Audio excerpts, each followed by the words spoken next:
튀르키예 대참사, 솔직히 한국 못 이겨. 스텔스 무인 전투기, 가오리 X2 등장. 한국 독자 개발, 국산 엔진 탑재 16.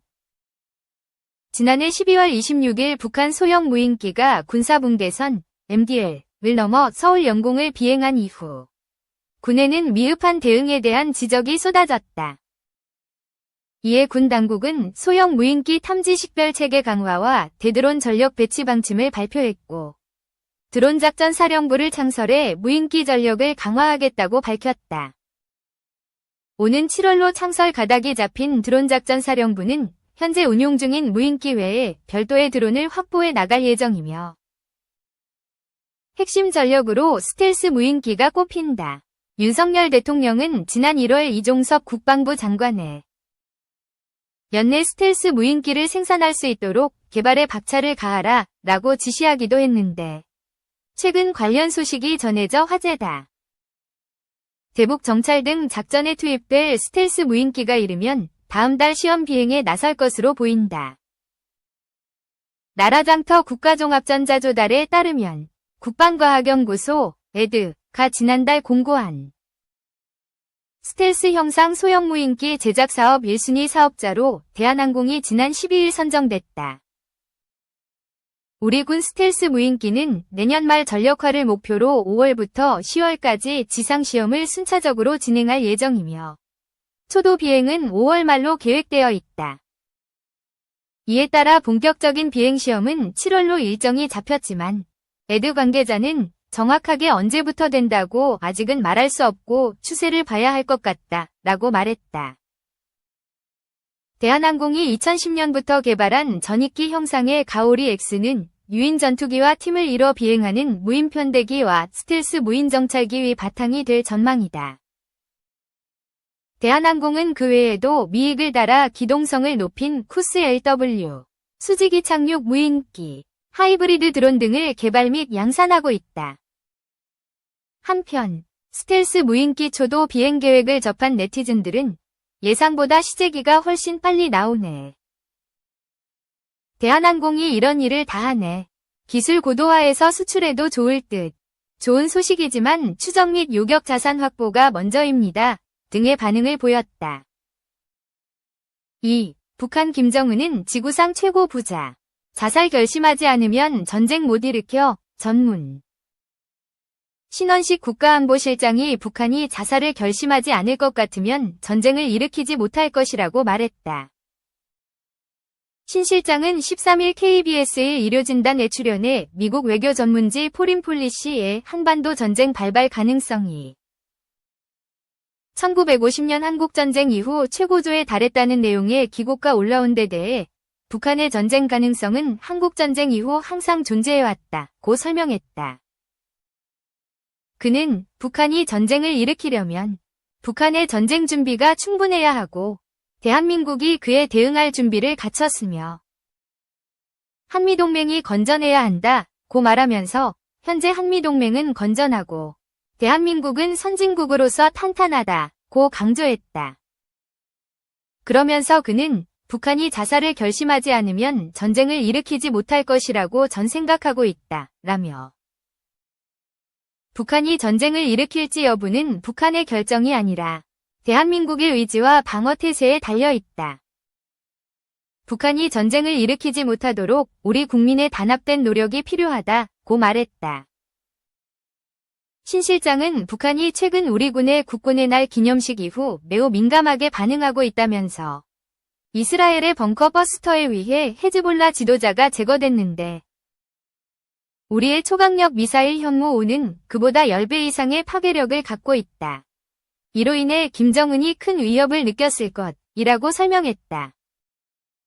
또한 북한 주민들은 가난하고 잃을 것이 적지만 북한의 모든 결정을 내리는 김정은은 지구상에서 가장 부유한 인물로 잃을 것이 많기에 우리의 정밀 무기들에 대한 공포를 더 크게 느낄 수밖에 없다고 주장했다. 신 실장은 북한이 독재왕조 체제를 유지하고 있으며 주민들은 세뇌돼 수령을 절대적으로 지지하도록 교육받고 있다고 지적했다. 그는 우리가 김정은을 안전하게 제거할 능력을 가져야 한다고 강조하면서 전략사령부가 그 역할을 하고 있다고 밝혔다. 이어 북한은 왕조 국가로서 지도부 제거 전략이 추가됐을 때 전략 억제의 완전성이 확립된다며 북한의 행동을 억제하기 위해서는 지도부를 겨냥한 전략이 필수적이다고 말했다. 신 실장은 북한이 한국의 무인기가 평양 상공에 침투했다고 주장한 것에 대해서는 그것을 확인하는 순간 북한이 원하는 내부 갈등이 발생할 수 있다며 북한이 원하는 결과를 피하기 위해 무시하는 것이 최선이라고 말했다. 그는 또한 북한이 남한 무인기 침투를 주장하며 이를 선전하는 데 대해선 체제 위협을 부각해 내부 통제를 강화하려는 의도라며 이는 북한 내부가 그만큼 불안하다는 증거라고 설명했다. 신 실장은 북한이 미국과 남한을 향해 경고를 보내겠지만 그 경고가 효과가 없다는 것을 북한도 알고 있을 것이라며 북한의 주요 목적은 체제 불안을 잠재우기 위한 내부 통제라고 재차 강조했다. 신 실장은 정부가 북한의 주장에 대해 확인 불가 입장을 밝힌 것과 관련해 야당에서 비판이 제기된 것에 대해서는 북한의 행위에 대해 정부의 확인을 요구하는 것은 적절치 않다며 야당이 북한의 도발과 핵 위협에 대해선 제대로 문제를 제기하지 않으면서 정부하군의 대응에 대해선 지나치게 비판하는 것이 아쉽다고 반박했다. 우크라이나 내 러시아 점령지에서 북한군 장교가 사망했다는 보도에 대해서는 구체적인 확인은 어렵지만 가능성을 배제할 수 없다고 말했다. 신 실장은 러시아에 대해서도 강하게 비판했다.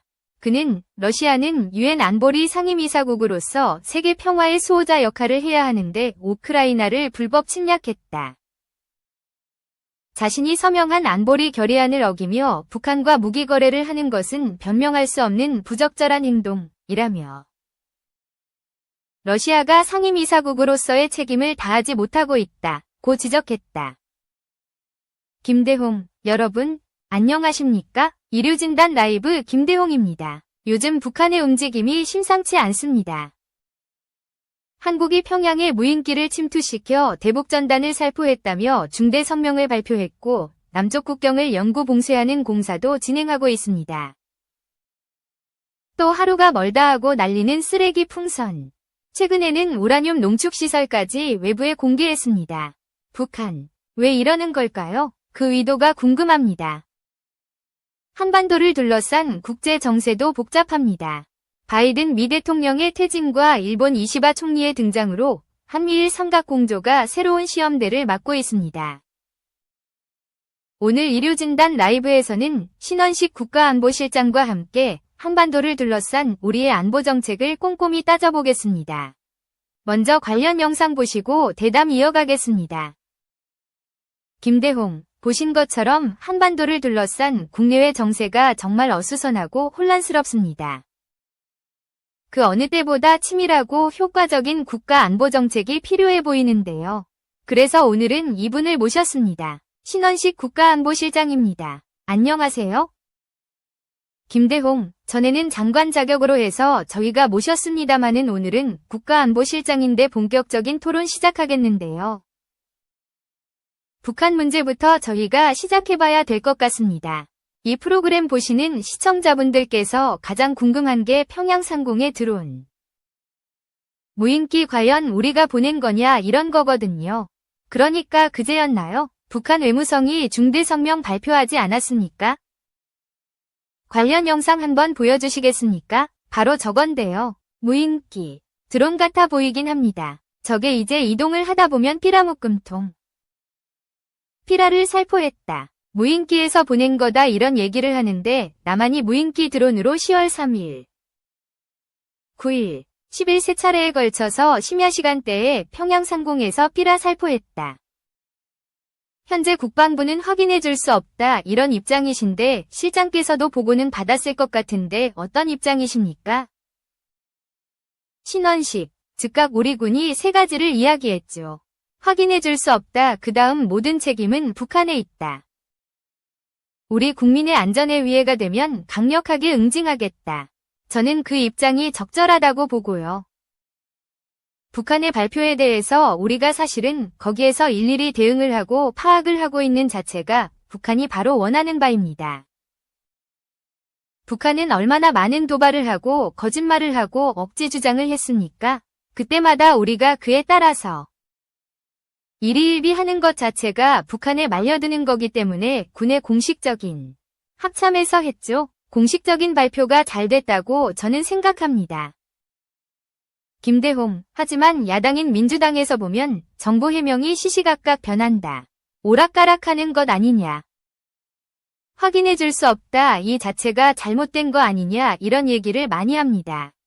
이에 대해서는 어떻게 생각하세요? 신원식, 어떤 북한이 말하는 행위에 대해서 정부에게 그렇게 일일이 그 사실을 알려달라고 요구하는 것이 저는 적절치 않은 것이라 보고요. 신원식, 그럼요. 그렇게 보고 그리고 그게 이제 뭐 누가 했다 안 했다 자체를 북한이 이야기한다고 해서 우리가 사실은 일일이 다 이야기할 필요도 없는 거고요.